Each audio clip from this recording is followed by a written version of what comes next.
നമ്മുടെ പോഷൻ ട്രാക്കറിൽ കഴിഞ്ഞ തവണ അപ്ഡേഷൻ വന്നതിന് ശേഷമാണ് കൂടുതൽ THR സ്വീകരിക്കുന്ന ഗുണഭോക്താക്കൾക്ക് FRS സംവിധാനവും അതുപോലെ തന്നെ KYCയും പൂർത്തിയാക്കാൻ നിർദ്ദേശം വന്നിട്ടുള്ളത്. ആ സമയങ്ങളിൽ നമ്മൾ ഇത്തരം പ്രവർത്തനം ചെയ്യുന്ന സമയം ഒരുപാട് പ്രശ്നങ്ങൾ നമ്മൾ നേരിട്ടിട്ടുണ്ടായിരുന്നു.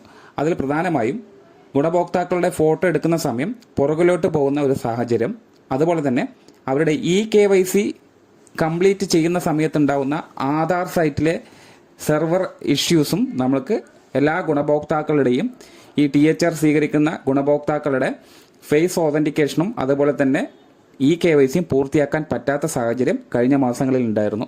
അതെല്ലാം തരണം ചെയ്യുന്നതിന് നമുക്ക് പുതിയൊരു അപ്ഡേഷൻ വന്നിട്ടുണ്ട്. ഈ അപ്ഡേഷനിൽ ഈ കാണുന്ന രീതിയിലുള്ള ഒരു എറേഴ്സും ഉണ്ടാവില്ല എന്നുള്ളതാണ് നമ്മൾ മനസ്സിലാക്കുന്നത്. അതിന് കൃത്യമായി നിങ്ങൾ ആദ്യം നിങ്ങളുടെ ഏത് ഫോണിലാണോ നിങ്ങളുടെ പോഷൻ ട്രാക്കർ ആപ്ലിക്കേഷൻ ഉപയോഗിക്കുന്നത് അതിൽ അപ്ഡേറ്റ് ചെയ്തെടുക്കുക. പുതിയ വേർഷൻ 23 ആണ് എന്നുള്ളതും ഉറപ്പാക്കുക.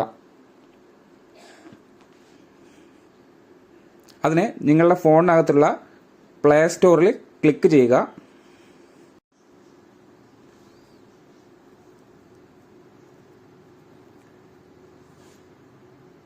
സെർച്ച് എന്നുള്ള ബാറിൽ ക്ലിക്ക് ചെയ്ത് പോഷൻ ട്രാക്കർ എന്ന് ടൈപ്പ് ചെയ്യുക.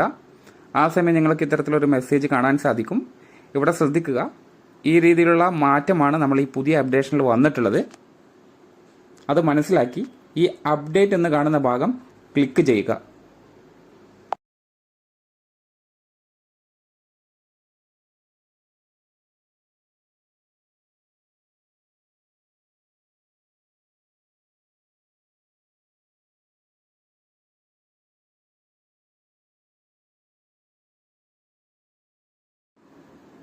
ആപ്ലിക്കേഷൻ ഇൻസ്റ്റലേഷൻ കംപ്ലീറ്റ് ആയതിനു ശേഷം ഓപ്പൺ എന്ന് കൊടുക്കുക. ആ സമയം നമ്മുടെ പോഷൻ ട്രാക്കർ ആപ്ലിക്കേഷൻ ഇതുപ്രകാരം ഓപ്പൺ ആയി വരും.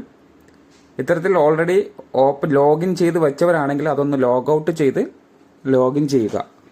ലോഗിൻ ആയതിനു ശേഷം ഈ കാണുന്ന രീതിയിൽ അംഗൻവാടി വർക്കർ എന്നുള്ള കാണുന്ന ഭാഗം ക്ലിക്ക് ചെയ്ത് അതിന് താഴെ ഇത് പ്രകാരം 23 വന്നു എന്നുള്ളത് കൂടെ ഉറപ്പാക്കണം.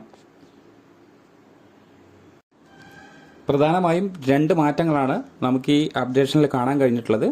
അതിൽ ആദ്യത്തെ എന്ന് പറയുന്നത് നമ്മൾ THR കൊടുക്കുന്ന സമയത്ത് ഉണ്ടായിട്ടുള്ള പ്രശ്നങ്ങളൊക്കെ നമുക്ക് തരണം ചെയ്യാൻ കഴിഞ്ഞിട്ടുണ്ട്. അതായത് KYC എടുക്കുന്ന സമയത്തും അതുപോലെ തന്നെ ഫോട്ടോ ക്യാപ്ചർ ചെയ്യുന്ന സമയത്തും കൃത്യമായി ഫോട്ടോ എടുക്കാനും സാധിക്കുന്നുണ്ട്. എന്നാൽ രണ്ടാമത് വന്നിട്ടുള്ള ഫീച്ചർ പ്രത്യേകം ശ്രദ്ധിക്കുക. ഇതിൽ അംഗൻവാടിയുടെ കിലോമീറ്റർ നമുക്ക് ആദ്യത്തെ അപ്ഡേഷനിൽ വന്നത് പ്രകാരം അംഗൻവാടി തുറക്കണമെങ്കിൽ അംഗൻവാടിയിൽ പരിസരത്ത് നിന്നുകൊണ്ടേ ആവണം എന്നുള്ളത് ഒരു നിബന്ധനയായിരുന്നു കഴിഞ്ഞ അപ്ഡേഷനിൽ വന്നിട്ടുള്ളത്. ആ സമയത്ത് നമുക്ക് ഇതുപോലെ 8 കിലോമീറ്റർ അകലെ 9 കിലോമീറ്റർ അകലെ എന്ന് ഡിസ്റ്റൻസിന്റെ പ്രശ്നം കാണിക്കുന്നുണ്ടെങ്കിലും അവിടെ ഒരു ഓപ്ഷനുകൾ സെറ്റ് ചെയ്തിട്ടുണ്ടായിരുന്നു. അതിൽ 4ാമത് ഓപ്ഷനായ നെറ്റ്വർക്ക് ഇഷ്യൂ എന്നുള്ളത് സെലക്ട് ചെയ്ത് താൽക്കാലികമായി നമുക്ക് അംഗൻവാടി തുറക്കാൻ കഴിയുമായിരുന്നു.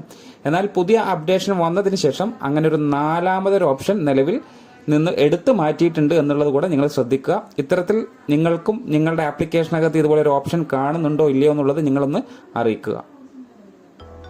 Thank you.